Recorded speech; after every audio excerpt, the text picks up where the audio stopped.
देश के 3 सबसे बड़े निजी बैंकों में शामिल एचडीएफसी बैंक, एक्सिस बैंक और कोटक महिंद्रा बैंक ने जून तिमाही यानी Q1 FY27 में मजबूत क्रेडिट ग्रोथ दर्ज की है। इसके बावजूद सोमवार 20 जुलाई को इन तीनों बैंकों के शेयरों में 2.5 से 5.5% तक की गिरावट देखने को मिली।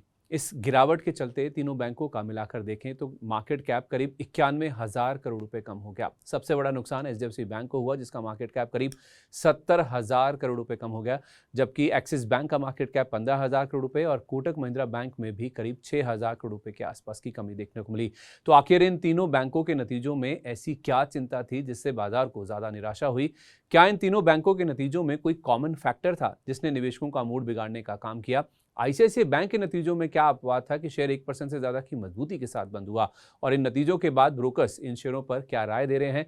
आइए इस वीडियो में इन सब के बारे में एक एक करके जानते हैं। सबसे पहले एचडीएफसी बैंक के नंबर्स ये कैसे रहे हैं, पहले ये आपको बताते हैं। Q1 FY27 में एचडीएफसी बैंक का स्टैंडअलोन मुनाफा 5% बढ़कर 19,060 करोड़ रुपए रहा। हालांकि बाजार की 19,300 करोड़ रुपए से ज्यादा की उम्मीद थी। तिमाही के दौरान बैंक की लोन बुक में 15.4% और डिपॉजिट में 14.7% की ग्रोथ देखने को मिली। यानी कर्ज देने की रफ्तार, लोन देने की रफ्तार, डिपॉजिट आने की रफ्तार से अब भी ज्यादा नजर आ रही है। नतीजों में बाजार की सबसे बड़ी चिंता है बैंक का नेट इंटरेस्ट मार्जिन यानी NIM, जो घटकर 3.25% के आसपास आ गया।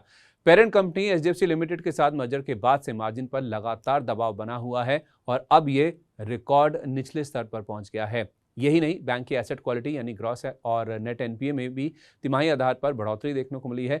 यही कारण है कि शेयर इंट्राडे में 774 रुपये 55 पैसे तक लुढ़क गया था और 5% से ज्यादा गिरकर 777 रुपये 95 पैसे पर जाकर बंद हुआ। इस तरह अकेले एचडीएफसी बैंक की बात करें तो इसका मार्केट कैप लगभग 70,000 करोड़ रुपए से कम होता हुआ दिखा है। अब जहां तक ब्रोकर्स की बात है तो ज्यादातर ब्रोकरेज हाउसेस का बैंक पर पॉजिटिव नजरिया अभी भी बरकरार है। Jefferies, Nomura, Motilal Oswal, JM financial, Anand Rathi समेत कई ब्रोकरेज हाउसेस ने अपनी बाय की रेटिंग इस शेयर पर बरकरार रखी है।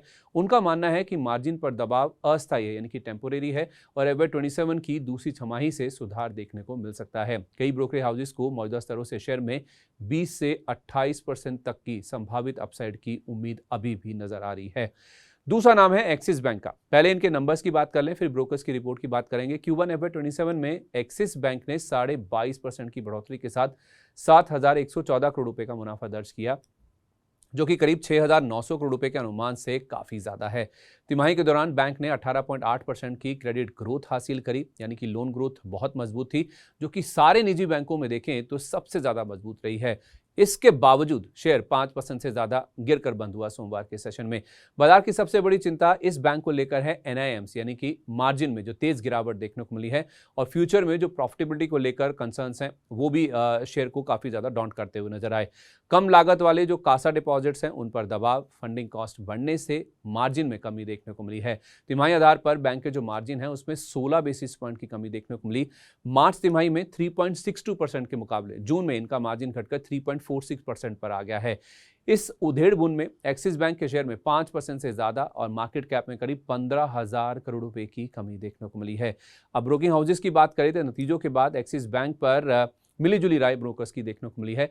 मोतीलाल ओसवाल ने बैंक की मजबूत लोन ग्रोथ और बेहतर एसेट क्वालिटी को पॉजिटिव यानी कि सकारात्मक माना, जबकि नुमामा ने मार्जिन पर दबाव को छोटी अवधि के लिए एक बड़ी चुनौती बताया है। ज्यादातर एनालिस्ट का मानना है कि अगर RBI की ब्याज दरों में कटौती का फायदा आगे ट्रांसमिट होता है तो FY27 की दूसरी छमाही में मार्जिन में सुधार की संभावना जताई जा सकती है। तीसरा नाम है कोटक महिंद्रा बैंक का। पहले नंबर्स देख लेते हैं। Q1 FY27 में 25.6% की सालाना बढ़ोतरी के साथ इनका मुनाफा 4,122 करोड़ रुपए पर रहा। इसके बावजूद शेयर 3% से ज्यादा फिसल गया और क्लोजिंग पर भी करीब 2% के आसपास की कमजोरी रही। अब एनालिस्ट का मानना है कि बैंक के नतीजे अच्छे जरूर थे, लेकिन निवेशकों की उम्मीदें इससे कहीं ज्यादा थी, यानी कि उम्मीदों पर यह बैंक खरा नहीं उतर पाया। इसके अलावा मार्जिन पर दबाव और फ्यूचर की ग्रोथ को लेकर जो कॉशियसनेस है वो शेयर पर असर डालती हुई नजर आई। तिमाही आधार पर इनके आप मार्जिन देखिए, यानी कि NIMs 0.14% घटकर 4.53% पर पहुंच गई, जबकि पिछले साल की जून तिमाही में देखें तो ये आंकड़ा 4.65% पर देखने को मिला था। बैंक की क्रेडिट यानी कि लोन ग्रोथ 15% रही, वहीं डिपॉजिट ग्रोथ 12% के आसपास देखने को मिली। HDFC बैंक की तरह इस केस में भी डिपॉजिट ग्रोथ क्रेडिट ग्रोथ को लैग करती हुई नजर आई।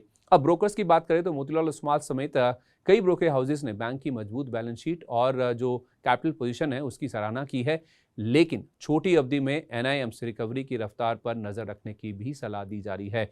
तो आखिर बाजार क्यों नाराज होता हुआ दिखा इन बैंकिंग सेक्टर के नतीजों से या खासतौर पर निजी बैंकों से?